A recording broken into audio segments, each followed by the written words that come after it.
ایران کا بادشاہ بہت دنوں سے پریشان تھا۔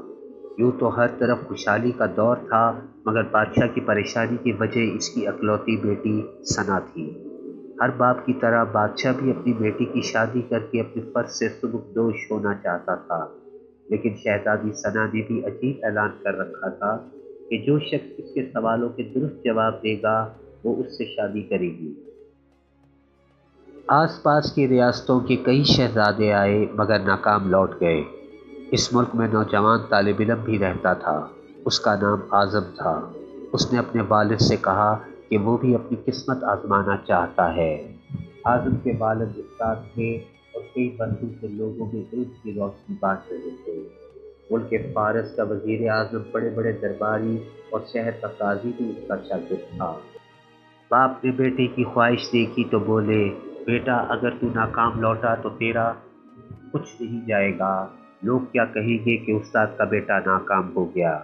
اعظم اپنے بیٹے سے کہنے لگا، بابا بڑے بڑے شہزادے لوٹ گئے، اگر میں بھی ناکام ہو گیا تو کیا ہوا، یہ تو مقابلہ ہے، جو بھی چیز لے اور شاید وہ کچھ نصیب نہیں ہوں۔ آخر باپ کو بیٹے کی ضد ماننی پڑی۔ اعظم خوشی خوشی محل کی طرف چل پڑا۔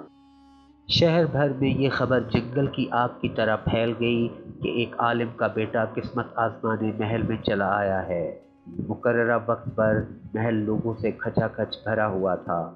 بادشاہ تخت پر بیٹھا تھا، ملکہ عالیہ بھی محل میں موجود تھی۔ وزیر، امیر، درباری اور عوام الناس سب دربار میں موجود تھے۔ آخر شہزادی نے اپنا پہلا سوال کر ڈالا۔ اس نے شہادت کی انگلی فضا میں بلند کی۔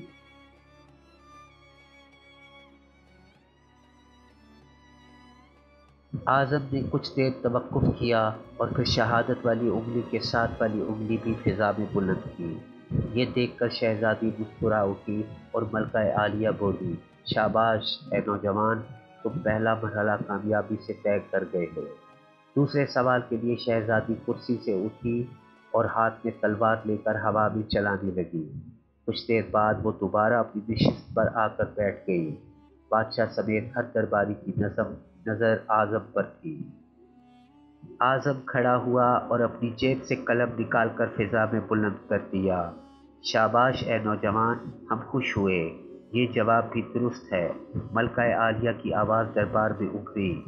اسی کے ساتھ دربار مبارک ہو کی آواز سے گونج اٹھا۔ دو سوالات کیا تھے، ان کے جوابات کیا تھے، اب ہر شخص اس پر غور کر رہا تھا کہ شہزادی نے کیا پوچھا اور اعظم نے کیا جواب دیا۔ لوگوں کے لیے یہ ایک راز تھا۔ آخر شہزادی نے تیسرا سوال کر ڈالا۔ وہ تیزی سے سیڑھیاں اتری اور تیزی سے سیڑھیاں چڑھ کر دوبارہ اپنی نشست پر بیٹھ گئی۔ یہ بڑا عجیب و غریب سوال تھا۔ ہر طرف خاموشی تھی، لوگوں کی سانسیں رکی ہوئی تھیں۔ اب تو اعظم کے ہاتھ پاؤں ٹھنڈے ہوئے جا رہے تھے۔ آخر اعظم کھڑا ہوا اور اپنے دل پر ہاتھ رکھ کر شہزادی کی طرف دیکھنے لگا۔ مرحبا مرحبا، مبارک ہو، شہزادی نے تمہیں پسند کر لیا ہے۔ ملکہ عالیہ کی آواز کے ساتھ ہی شہزادی ثنا شرما کر محل کے اندرونی حصے میں چلی گئی اور محل مبارکباد کی آواز سے گونج اٹھا۔ لوگ خوشی سے جھوم رہے تھے۔ وہ دل ہی دل میں اللہ کا شکر ادا کر رہا تھا جس نے اسے یہ اعزاز بخشا تھا۔ بادشاہ نے اعظم سے پوچھا، اے نوجوان، ملکہ عالیہ کو تو تم نے مطمئن کر دیا، اب یہ بتاؤ کہ تم سے کیا پوچھا گیا تھا اور تم نے کیا جواب دیا۔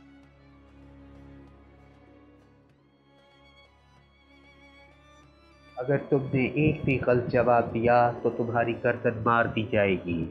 اعظم پراعتماد انداز میں کھڑا ہوا اور بولا، بادشاہ سلامت، شہزادی نے ایک انگلی کھڑی کر کے پوچھا تھا کہ تم کیا اللہ کو ایک مانتے ہو؟ میں نے دو انگلیاں کھڑی کر کے جواب دیا کہ اللہ اور اس کے رسول صلی اللہ علیہ وآلہ وسلم پر میرا ایمان اٹل ہے۔ بہت خوب، ہم خوش ہوئے، بادشاہ نے مسکرا کر کہا۔ اعظم بولا، اس کے بعد شہزادی نے تلوار چلا کر پوچھا تھا، کیا اس سے بڑا کوئی ہتھیار ہے؟ میں نے جواب دیا، ہاں، قلم کا وار تلوار کے وار سے زیادہ کارگر ہوتا ہے۔ ماشاء اللہ، نوجوان، تم نے ہمارا دل جیت لیا۔ تم نے ثابت کر دیا کہ جاہ و جلال، دولت و حشمت کی علم کے سامنے کوئی حیثیت نہیں۔ لیکن تیسرا جواب۔ بادشاہ نے حوصلہ افزائی کرتے ہوئے پوچھا۔ اعظم نے آسمان کی طرف دیکھا اور کہنے لگا، بادشاہ، شہزادی دربار کی سیڑھیاں اتری اور چڑھی۔ شہزادی کرسی پر تھک کر بیٹھ گئی۔ انہوں نے پوچھا تھا کہ میں تھک چکی ہوں، لیکن میرے جسم کی ایک چیز نہیں تھکی۔ میں نے جواب دیا، دل۔ بادشاہ نے اعظم کو پاس بلا کر گلے سے لگا لیا اور کہا، اے لوگو، گواہ رہنا، میں نے حقدار کا حق ادا کر دیا ہے۔ میری بیٹی ایسے شخص کی بیوی بن رہی ہے جس کے پاس علم کی دولت ہے۔ بادشاہ نے خوشی خوشی اعظم اور شہزادی ثنا کی شادی طے کر دی۔